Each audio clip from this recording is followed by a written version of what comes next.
since we started Voices into Africa, I've been exposed to working with African speakers. And what I noticed is that many people are chasing their business for themselves. If we're coming for any meeting, they want to know, how will this get me an engagement? I thought you are going to give me an engagement. It's more like just a speaking engagement. And it makes it difficult for the process, like trying to explain why it's important for us to come together and share our knowledge without feeling that giving it to somebody will make the person now better than you. So I feel like there's something about the way we operate in Africa. And for us to, we can go on saying collaboration, collaboration, collaboration without doing something foundational. We might never really truly achieve that. So from your experience, Tsitsi, of speaking in these different African communities, is there something you can encourage us here now that has helped to truly build that spirit of collaboration?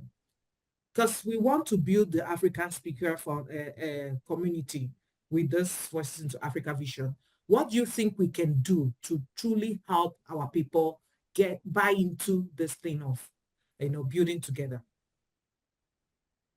Um, I believe that when you want to effect cultural change and major changes, you need to show by example.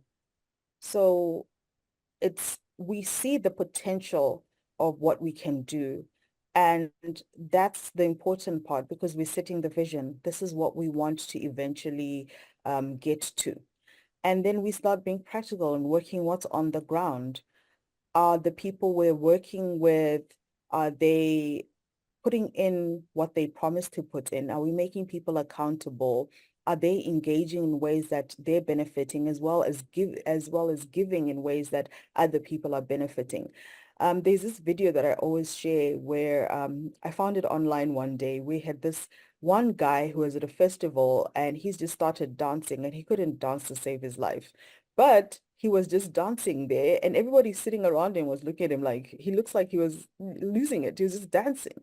Then after like a while, somebody saw him and said, okay, let me just join him. So somebody joined him and then another person and then another person. It's like it was a 3-minute video, but by the end of 3 minutes, they were almost everybody on the field had gone to where this guy is and they started dancing with him. And that is the truth when it comes to when we do any work where we want to effect change. We have to be the example.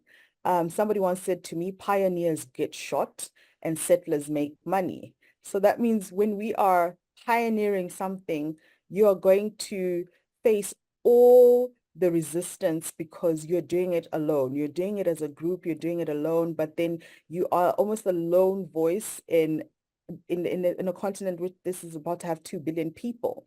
But the idea is if you keep on dancing and you forget about what you think other people are saying and doing, and you keep on holding fast to what you believe in, slowly you're going to find 1, 2, or 3 people. I mean, we've had this conference last year, and this year we're having it again, and more people are joining. Next year, more people will join. Next year, more people will join.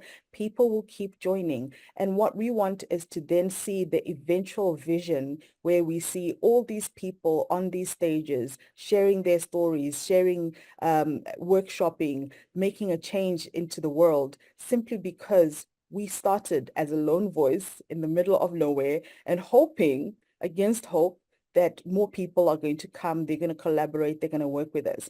And don't get tired to asking people to collaborate. Don't get tired to in telling people what you're doing and how you're doing it and how they can benefit from it, and that you can also serve them with whatever they're doing from what you are doing. That's the job of the pioneers. We go in there, we have a vision, and we keep on going.